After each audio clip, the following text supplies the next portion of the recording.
Assalamualaikum warahmatullahi wabarakatuh. Saya Ahmad Rizkyal Ramadan dari program studi Teknik Informatika kelas. Saya kali ini akan membahas evolusi sistem unit. Sebelum itu kita harus mengenal apa itu sistem unit. Sistem unit adalah bagian utama dari komputer yang berfungsi sebagai pusat pesan dan pengelolaan data. Sistem unit mencakup seluruh perangkat keras internal yang bertugas menjalankan instruksi, menyimpan data sementara maupun permanen, serta mengkoordinasikan aktivitas perangkat input dan output. Secara umum, sistem unit meliputi motherboard, CPU, RAM, storage seperti HDD, SSD, atau NVMe, power supply unit, GPU, sistem pendingin kuning, dan cache. Kita masuk ke langsung evolusi sistem unit. Pada era awal komputasi 1900 hingga 1940.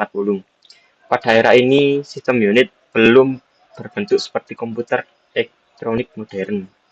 Perangkat komputasi masih berupa mesin mekanis dan elektromekanis,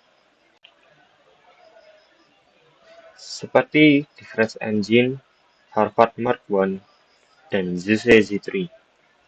Komponen utama berupa roda gigi, relay elektromagnetik, dan panel kontrol besar. Sistem unit hanya berfungsi sebagai alat hitung terbatas tanpa kemampuan pemrograman kompleks. Generasi pertama komputer elektronik 1940 hingga 1956. Tabung vakum. Evolusi besar dimulai dengan munculnya komputer berbasis tabung vakum seperti ENIAC, NENIAC, dan UNIVAC. Komputer generasi ini berukuran sebesar ruangan, mengonsumsi daya listrik sangat besar, menggunakan tabung vakum sebagai komponen logika, memiliki unit pemrosesan dan memori yang dipisah dalam rak-rak besar. Konsep awal sistem unit sebagai pusat pemrosesan data lahir pada masa ini, meskipun bentuk fisiknya masih sangat besar dan tidak efisien. Generasi kedua 1956 hingga 1963. Transistor menggantikan tabung vakum, membuat sistem unit lebih kecil, lebih cepat, lebih hemat energi, dan lebih stabil. Komputer seperti IBM 1401 mulai digunakan di dunia bisnis. Sistem unit kini terdiri dari modul-modul elektronik yang disusun di dalam satu kabinet besar, bukan lagi satu ruangan. Generasi ketiga 1964 hingga 1971.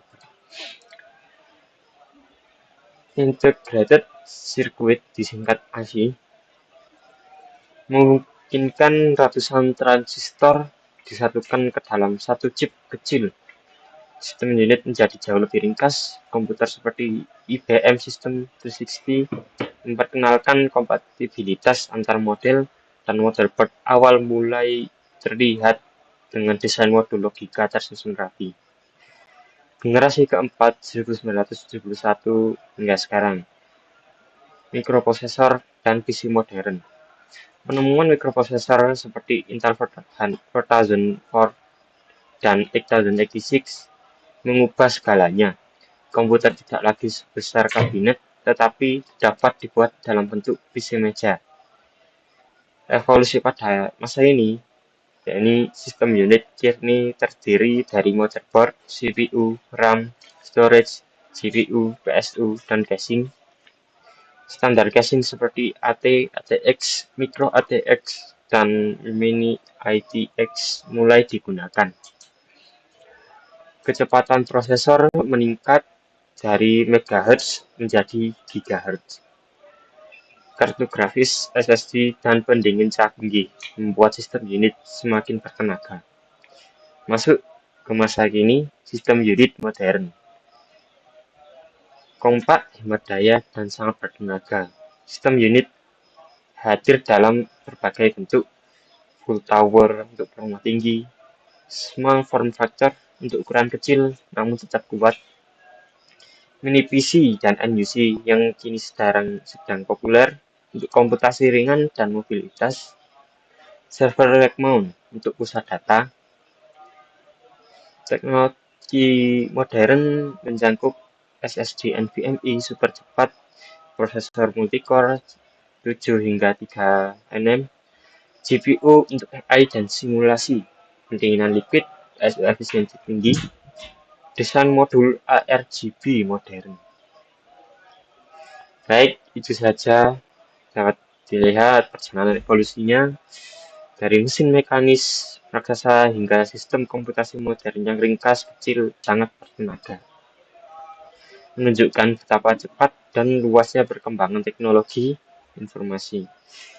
Semoga pembahasan ini dapat memberikan gambaran menyeluruh tentang pentingnya sistem unit